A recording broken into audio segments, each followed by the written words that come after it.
Rover here at PAX Unplugged 2019. We're here with Jacob from Fog of Love, a game that we really adore, but you have something else to talk about besides Fog of Love. Yes, I have. So I'm creating a new game that is the spiritual successor of Fog of Love, but different. And I've been working on that for some time now, and it's a really interesting experience because I want to create something that feels still like a relationship, but I also want to change some stuff that aren't Fog of Love. So first of all, I wanted to make it much simpler because I wanted to have it even more accessible. So Fog of Love has been quite a big success in the mainstream market. We have been in Walmart and in other big stores. But what we are seeing is that a lot of people enjoying it, but there are also some people who struggle with the complexity. And I want to do this even more accessible. So I've been working on how can I create a game that tells rich stories, as rich as Fog of Love, but then it's even simpler. So that's one thing. And the other thing I wanted to do is also how can I help players who are not comfortable as role players. All right. Because role players, when you're a role player, Fog of Love is in many ways a role-playing game. Oh yeah. It's a simple role-playing game where you create characters and you play these characters. But the thing is, if you're not an experienced role player or comfortable at role-playing, you begin to associate yourself with the character. Oh yeah, I mean. And many people, even though I don't know how many times we say that in the rules, you are not the character. I think 50% of those who play the game first time play themselves as the character somehow. Well, I mean, sometimes you see cards and unintentionally you're like, oh, that's me. So you can do that. Yeah. So Fog of Love is two players trying to do the start of a relationship. Is that going to be very similar with that new game, or is it going to take it to a different level? So I wanted to, so in order to disassociate yourself from the character, I'm creating it as a 4-player game, as that's the main way to play it. So we have 2 players play one character and 2 players play the other character. Okay. So, and then the 2 players that are playing one character, they are playing different aspects of the same character, like reason and unconscious. So that's a 4-player game. And the other thing I wanted to change is also then, because it's a new game, I want also to put it thematically a bit different. So it's in the middle of a relationship. So rather than having it as the start of a relationship where you get to know each other, you're playing in the middle of a relationship where it's also as much about understanding yourself and trying to figure out what are my deeper motivations in a different way. Okay. So will you still make new characters with names and stuff? Yeah. So you're creating characters, but then you have 2 players sharing the same character. And will you guys will you share details between the 2 players? Or? Yeah. So that's the current way where my design is right now. The design is not finished. So until now, actually until last week, the unconscious and the reason did not know each other's details. That was quite fun because then we had a lot of internal struggle about understanding myself. But then there was also, it didn't really feel like one character. You did not feel like one person. You're more like a 2-headed giant kind of deal. Yes, exactly. That's a very good metaphor. And now we are sharing the details, but it's still 2 players playing them individually. So there's more about like a hidden and subtle synchronization and coordination without talking about it, because you're still not allowed to talk about it. Okay. So it's more like the mind. I love the mind as the game. Right.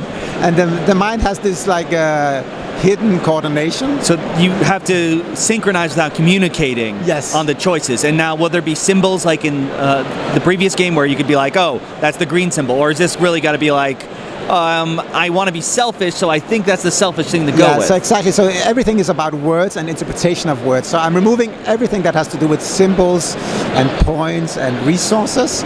So it's super simple in that way. Everything is about interpreting. I have these characteristics. I might be unforgiving, or I might hate kids or whatever. And how do I show this through my actions? Okay. And of course, and then we have a lot of more like mundane actions that happen, and some of these actions are not as mundane. So we have a lot of scenes. And what I wanted to do is then to be able to have scenes that have a lot of hidden signaling, even though they could be quite everyday scenes. So when you're sitting around the table and eating, the way you pass me the butter could signal whether you want to be something big or something small. Okay, so like if you had aggressive, maybe you don't choose the shouting one, but if there's one that uses maybe exclamation points or much more bolder language, even if it's not angry. So yes, exactly. So you can show subtle things through the scenes. And I'm very inspired by a movie like, for example, American Beauty. It's one of my favorite movies, even though now with the things about the actor, there's some other problems about that, but it's still an amazing movie. And the way you have big motivations showing through in small actions. And I want to have part of this. And then, of course, also big explosions, because that's also fun. So we have this mixture between big things and small things. Speaking of big explosions, this game does come to a big sort of finale right now, right? Yes. So that's also one of the things I loved about Fog of Love that I want to recreate, but differently, is how can I end this without like saying it's winning or losing, and without having like a binary winning condition that's either won or lost, or this goes this way or that way. So right now I'm working on having like multiple endings. And then the ultimate way, we play through everything, all the stories, and we get to know each other as the characters. And then in the end of the game, all players vote on which of the endings they think happens, based on how they interpret the story. And if everybody agrees, then you choose the more happy ending, happy part of that card. If everybody if there's some kind of disagreement, then you select the second part of the cards that are chosen. For the therapy to work, everyone wants to agree that they want to go to it. Yeah. So this game, like Fog of Love, will have you take on challenges or options, tasks, but instead of that game where you have the hand of cards with symbols and you're playing this point system, it's really all about just saying, what is me? Yes, what is me? Your half of your character. Yeah, and how do I signal, and how do I make the other ones interpret, and also how can and then some of the stuff I'm still designing around is how can I make it feel that I'm still trying to give you something in the relationship or not. So what is my stance in the relationship? So how do we form the relationship? That's also this part. So signaling myself and then trying to form where we are going, and then at the end of the game selecting how does it all end. Do you ever think this may connect with Fog of Love? Like Fog of Love would be like, depending on how your character ends in that relationship, you can take him onto this one? Yeah, so it's one of my hidden objectives, that the way you're playing this game and creating the characters, there are no like direct overlaps between Fog of Love and this. So you could take, in terms of the hidden objectives, so you could take characters from Fog of Love and put them in here, and then add the new dimensions that are added in this story, and then you can play further with these same characters. So it's actually meant that you can take Fog of Love. Secretly, it's the sequel. Yeah, so it is a sequel, so you can add this on top of Fog of Love and continue with the same characters, but then you're playing with another system, but with some of the same stories that are created in Fog of Love, but then adding to that. And you can do that. Well, as a big fan of Fog of Love, this was really fun to try out. I mean, story games I think are really cool, and because this really boiled down to that, I really was thinking about how would I act, which is something I know I'm still working on, like for playing role-playing games like D&D, of like, how should my character, not how Will Keeler would act in that. So I had a lot of fun doing that. Now, I am curious, as now you said that you really don't have a name just yet. You know, this is, you're working on it. Yes. Do you all maybe have an idea where you're trying to aim for the game release? Yes, so the game release, so our definite hope is to have it May or June.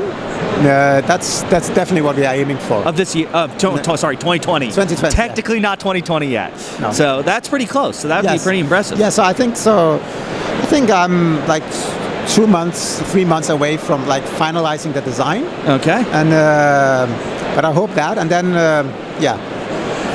release that. Well, it'll be really cool to see when you get a more official pictures of the product out. And I had a lot of fun. I hope you guys had a lot of fun too. Let us know what you think and what your thoughts about this would be and what story you would like to tell. But until then, this has been Roll for Crit.